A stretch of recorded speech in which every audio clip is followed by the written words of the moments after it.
Doc Ock is back. That's right, we were all delighted to hear about Alfred Molina reprising his role of Otto Octavius in the upcoming Spider-Man 3, which actually sounds like it should just be called Spider-Man's at this point, but it doesn't sound like Doc Ock is going to be alone. And it's now the perfect time to introduce the Sinister Six, which is Spidey's greatest group of enemies besides Sony executives. Today on CBR Saga, we'll be discussing what the MCU version of the Sinister Six should look like. Oh boy, it's going to be such a fun time. Let's get started. I am joined by my co-host, Nick. Nick, how you doing today? Doing good, Jacoby. Once again, thank you for having me back. Very excited. Absolutely. You feeling sinister? I am feeling a slight amount of sinister. And that's just an awesome name, Sinister Six. Like if you have to name like your supervillain group. It's got alliteration.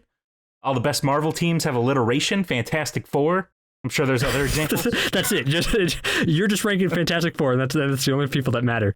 So, the Sinister Six could be a very real thing, and it seems more and more likely with all these villains being kind of announced for this upcoming Spider-Man epic film, which seems like every other day brings with it more casting news, more villains returning, more people returning, more everything. It's going to be big. And I think a big movie requires a big villain, and I think that's why the Sinister Six team is going to be so interesting and so vital to this movie overall, because it feels like they've wanted to make a Sinister Six movie for a while, right? That was always the plan. Like way back since Andrew Garfield days, like what was that, like 6 Spider-Mans ago? I mean, even Tobey Maguire days, I heard there were rumors leaning to it, but you remember at the end of Amazing Spider-Man 2, they basically had a post-credit scene that said, look out, here comes the Sinister Six, but that's not what happened. And then they were like, nope, you don't get that now. But so now it looks like fully we might be in the position. And I think with especially Alfred Molina's coming back as Doc Ock, I think he can lead the whole thing, because I think his role as leader of the Sinister Six will bring out a new side of that character, because I love Doctor Octopus. I mean, as a villain himself. Do you like Doc Ock? Absolutely. And honestly, Alfred Molina's Doc Ock is probably it's close, but he's probably my favorite Spider-Man villain put to screen as of right now. Right? He brought such a depth to that role, like something that was both a great bad guy, but also like sorta sympathetic in where he was coming from, and he provided a great challenge. And I think those are all 3 check marks that are going to be needed. How do you think his new version of Doc Ock, because this can't be the same version, because spoiler alert, he's sitting at the bottom of a river right now. How do you think this new version of Doc Ock is going to differ from the old version? Well, I think it's going to be tough, because it really all depends on how they introduce him. If they're just going to say, hey, here's Alfred Molina, he's playing Doc Ock, but it is a completely different Doc Ock from past movies, then you can take him wherever you want. However, it sort of looks like they're leaning towards, obviously a Spider-Verse, and they're actually going to get the character of Doc Ock as played by Alfred Molina in Spider-Man 2. And that poses a much more interesting challenge, because then you have to think they're probably going to take him out of like the middle of the movie. Similar to how Endgame sort of went back to other movies and characters just sort of appeared. I can picture like a portal opening up in the middle of Spider-Man 2, maybe when he's like robbing the bank, and then Alfred Molina's Doc Ock just sort of falls into this new universe, and he's tasked to lead this team. So I'm more interested to see how the character that we already know is going to react to being in that new situation. I love that so much. And I think just showing us a different version of Otto Octavius that like looks like Alfred Molina, and all but just his look, but like nothing else is similar to it, I think is a bit of a misstep, because I think that robs us of the great depth that he brought to the role in Spider-Man 2. So your solution is great, because it provides a little bit of a connection right there, and then puts him on this interesting new trajectory to potentially lead this team of evildoers. And I don't know what his goal would be at this point. I mean, like probably, I don't know if he'll have to be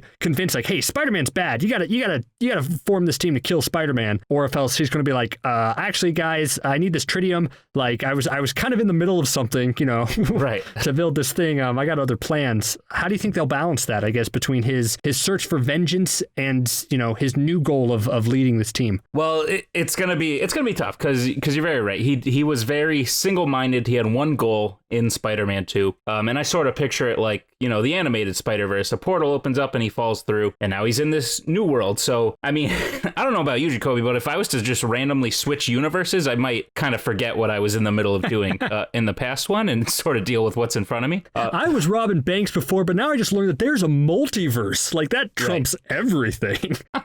So, yeah, no, I think it would be cool if he sort of lands. Maybe he meets someone from the current universe, maybe a Michael Keaton's Vulture or something like that, who maybe explains this new situation, like, hey, there are these spider people and we need to form up in order to stop them because we are the guys who are trying to do good, even though they're not. Like, their intentions are good, but their motives are bad, and these people want to stop us. And Doc Ock, being the smartest among them, would probably be the most likely to lead them.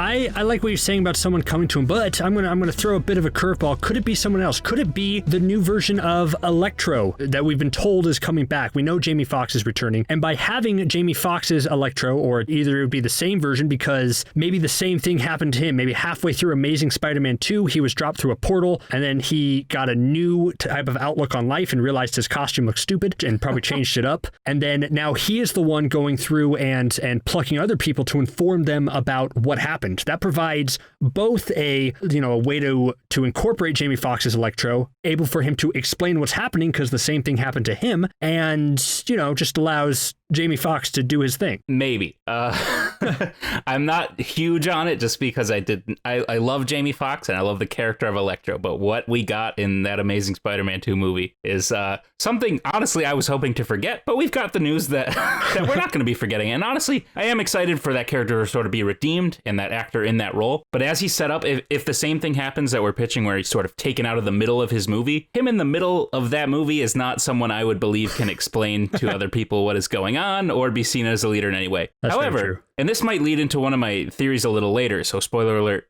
for later, but if he's sort of pulled out of his universe, maybe a couple years after the movie, we're led to believe that he died at the end, but he's like this electric force of nature. Like, I'm not totally convinced that he's dead just because we saw the thing on his head drop to zero, whatever the heck that was even supposed to mean. I am more interested by an Electro, maybe 10, 15 years after the events of The Amazing Spider-Man 2, who's had to live this way for much longer and has sort of matured as a character. Then what you're pitching is something I can get on board with. Ooh, okay, I like that little twist for it. And I just gotta say, it's like, with Jamie Foxx being announced to come back, and then like now later Alfred Molina is announced as coming back, it's like, why did they start with Jamie Foxx? Like, you should have gone big first. You should have said Doc Ock is coming back, and that would have got people like excited, because when Jamie Foxx was announced as coming back, you're just like, oh, him?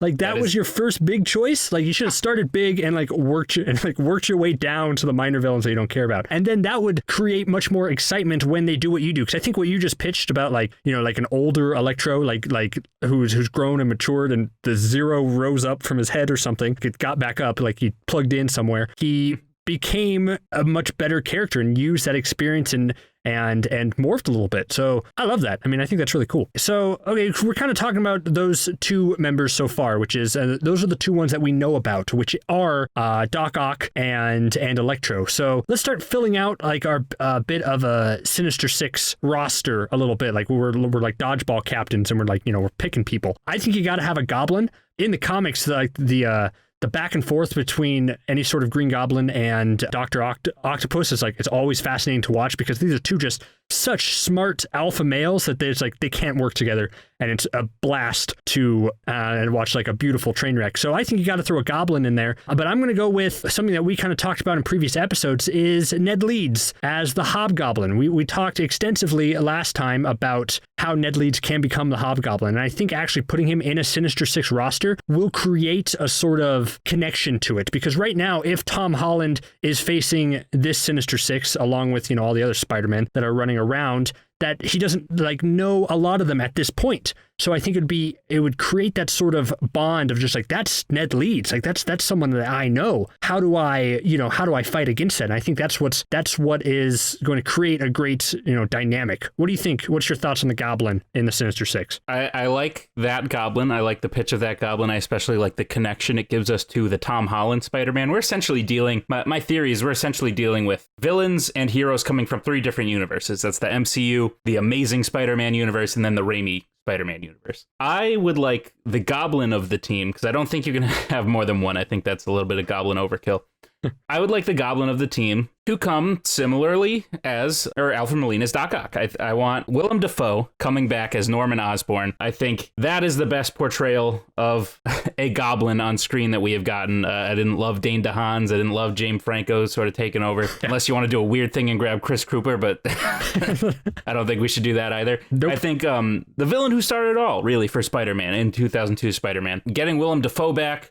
he could maybe even lead the team over Doc Ock, because they're actually very similar characters when you look at it. They're both characters whose motives are driven by science, sort of by anger, but they also have this outside factor influencing them to be more evil than they maybe would be. You know, Norman has that serum he used, and Doc Ock has the inhibitor chip, which allows the arms to sort of take over his mind. I think whichever one, I think that would create the more interesting dynamic between these two people, maybe struggling to lead the Sinister Six, which maybe could lead to their downfall at the end, you know, a house divided sort of thing, because they can't decide who should be the leader. And to me, Norman Osborn, played by Willem Dafoe, fits that role more so than Ned Leeds would. Man, see, Nick, this is why I love having you on, because when you said Willem Dafoe back as Green Goblin, first thing I thought was like, oh, sweet, we get to see that sweet green costume again. And that was like the height of my excitement. Like, I was super excited for that. But then you pitch me this sort of power struggle between like the two of them because they're so similar, and how that leads to like this epic conclusion. It's like, oh man, that's much smarter than just being excited for a green costume. So kudos to you. I mean, the costume's great too. I can't wait. So I don't know. I like the Ned Leeds aspect because it's his friend, but I also love Willem Dafoe. So I think either way, I'm going to be happy as long as there's a goblin representation on the team. That's very important. So that's 3 right there. We got Doc Ock, we got Electro, and we got a goblin. Let's talk about some of the other kind of potential members, and I think maybe we're on the same page about this. Maybe we have a little bit of differences. I'm torn between if I want both Tom Holland's versions of Vulture and Mysterio or just one of them. I think Vulture it should be used more. It seems like he wants to be a character who can hop across all these different dimensions, you know, all these universes, and be a connective tissue, as shown with like him showing up in Morbius of all places. But yeah, I just don't know what he would bring to the team of Green Goblin, Doc Ock, Electro. Like, what does Vulture bring to it? That's true. It's a good point. And when I was talking before about like not being sure if Alfred Molina's Doc Ock was my favorite villain, it's because I was comparing him to Michael Keaton's Vulture. I love Michael Keaton's Vulture a lot more than some people. But you're right. I don't, because especially by the end of Spider-Man Homecoming, he's not a villain anymore, but he's also like not giving away Spider-Man's location to bad people, and he's sort of accepted responsibility for the bad things he's done. And at the end of the day, he's just a father trying to do right by his daughter. So assuming that everyone sort of converges into the MCU, meaning Vulture wouldn't be affected by being brought to a different universe, the character we have set up would be hard to fit in, but Vulture has a long-standing history of being in the Sinister Six. I think there's some story element you could put in for wanting revenge on Spider-Man that would drive him enough to wanting to be part of this organization. But you're right, the character we got, I don't know if he necessarily fits in with what we've pitched so far. Maybe you could do something, because in the comics, the villain Sandman is a villain that is like a bad guy, but then sometimes does good. You know, it's like, I think there was a story run about that where like he was on the Sinister Six and then he kind of backed out because what they were doing wasn't good. Maybe they could replace that role with Vulture, where he kind of gets excited about this prospect of like joining this super villain team of type thing, but then kind of realizes like, hey, you know what? I'm actually not okay with this, and then becomes more of an ally to Spider-Man down the line. You think that could work? Potentially. And I'm going to say yes for now, but I'm going to say that you just, by pitching that, you made me think of that storyline, but for a different character that I will get to in a little bit. Oh, okay. All right. So because I kind of want to talk about Mysterio for a little bit, sure. Because at first I thought, when I was first thinking about this idea of having Mysterio part of Sinister Six, I thought it would be very interesting to have a different universe Mysterio who actually has all the powers that Jake Gyllenhaal was pretending to have in it. And like and that would be his version of it, and he was actually that. But now I actually think, talking about it, it would be more interesting if somehow it was this version of Quentin Beck and he was suddenly thrust into the multiverse, and then he was forced to be like this fake sort of supervillain because they think he's like a really powerful being. I don't know if that would be too comedic and be too much of a stretch, but I want to see Quentin Beck squirm a little bit in the realm of like an actual multiverse. Sure. I definitely don't want Quentin Beck to be dead. I want more Jake Gyllenhaal as Mysterio. I think he could be, thinking about it now, I think he could be that character you were talking about earlier, who sort of explains what's going on and maybe even somewhat assembles the team. Doesn't lead it, but assembles the team because, you know, he spent time researching the multiverse so that he could pretend that he was from one. He has this sort of he's smart. He was employed by Stark. He invented, you know, the barf technology. Yep. And he has this at least research background in terms of what the multiverse is. So I think he could actually be that sort of connection character you were talking about. And then maybe he gets in a little too much over his head and he's not able to actually follow through with it. And maybe the other members of the Sinister Six sort of look down on him because of it.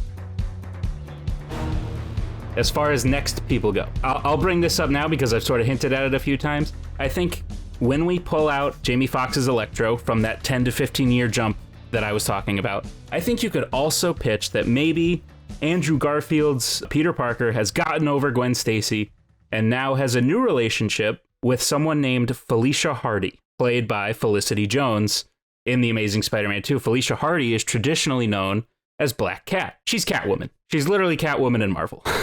She's this sort of anti-hero burglar who dates Spider-Man at one point, but then they break up because she continues to do villainous things. She's got a sort of Robin Hood act in the sense that she steals from the rich and gives to the poor. But I think what you were pitching for Vulture as being the person that joins this team and then maybe turns against it because they see what's actually happening. I think if you pulled Electro, Andrew Garfield, and Felicia Hardy all out from the same point in time, you could say Felicia Hardy has become the Black Cat, her and Electro join this team, and then by the end of it, Felicia Hardy flips. But I'm pitching Black Cat to be a member of the Sinister Six. Ooh, okay, I like that. I like Black Cat. I think she's a character who deserves her due, who will always be in Catwoman's shadow. So I think she deserves a chance to kind of, break out and prove, why, she's such a great character on her own, because she is. I think her relationship with Spider-Man in the comics is really great and just has been a great evolution to see. So, and I would definitely like to see more of her from Amazing Spider-Man 2, because that was nothing. That was a whole setup role that led to nowhere. And it would be nice. Would you bring back Felicity Jones to play the role? So it would be that version? So. I think she's great, and I was looking forward to it. And like I said, if you picture this universe, not where we left it off, but maybe 10 years have gone by, I could very well see Peter having met Felicia, played by Felicity Jones, who used to work for Oscorp, and then through some series of circumstances, they fight, and then they get together, and then they're not together, and then they go into this new universe. I was about to say, it's like, well, how are you going to do 10 years? It's only been a few years since Andrew Garfield's, Amazing Spider-Man. But then I realized, Andrew Garfield and everyone playing all these high school, college students are 35 years old at the time. So it's you just have to play their age now, and that works, perfectly. Exactly.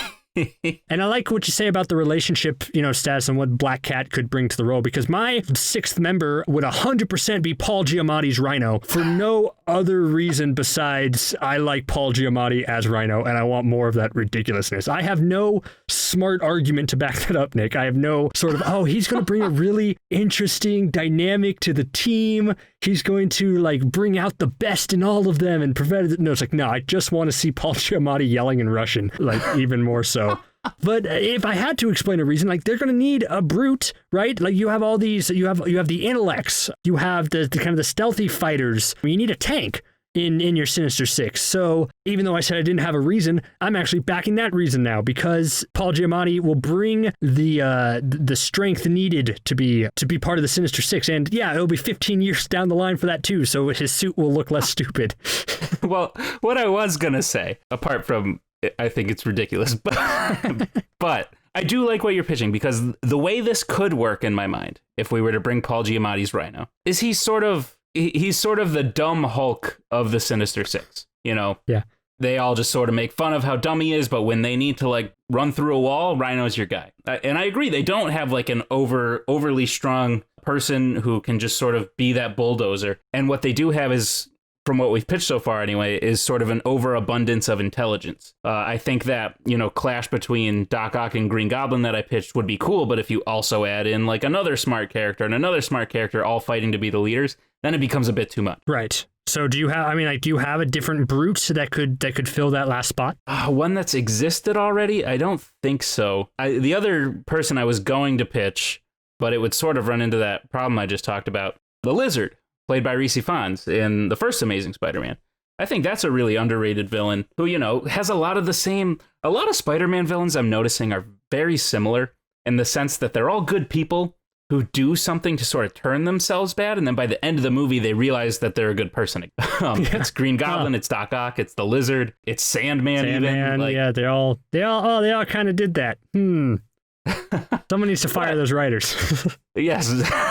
But if you pull them at the right time, when they're from their universe, when they're in the midst of focusing on their goal, then then they fit into this team really well. But as far as like a straight dumb brute, maybe you're right, man. Maybe Paul Giamatti's Rhino is the perfect sixth member. Yes, and that is the perfect end note to kind of wrap this up on. That Paul Giamatti's Rhino is the best person, last six member. Because I love the Sinister Six. I think they would be really interesting to see, and I think everything that we kind of talked about today would be very fascinating and provide us such a great entry point to these characters and to watching, because that's the beauty of the multiverse, right? Is watching different characters from different universes bounce off each other. And if we were to take it one step farther by taking characters we already know at different stages of their lives, that would just be a really epic movie and make me believe in this movie kind of like a bit more, because like I'm a little worried about all of the stuff that's happening that's been announced so far. So doing something like what we kind of talked about, I think would be pretty epic. What are your final thoughts about Sinister Six and Spider-Man? I agree. I love the Sinister Six. I love Spider-Man. I think you could lead up to like a spider team. So just like the three Spider-Man, maybe you get like a team versus a team. I think that would be really cool to see. But I agree with you that while all this news is really cool, it's also making me a little bit nervous that there's some people, that there's six men sinisterly sitting around a desk in suits saying, haha, these fans will love if we just put all these characters in the same movie, instead of saying, let's focus on writing a good story. So I hope they take care with the characters, and I hope they pitch us a story that we like, and don't just focus on the spectacle of, wow, there's Tom Holland with Andrew Garfield. Agreed. It's going to be difficult, and we just gotta see what happens, I guess. Well, overall, this was a lot of fun. I would like to thank you, Nick, for joining me. It's always a blast talking to you, and I would like to thank all of you guys for listening. Like, comment, subscribe, and just let us know what villains you would put in your Sinister Six and what other villains you want to see come back, in a later movie from a different period of time. So thank you all so much, and we'll see you next time.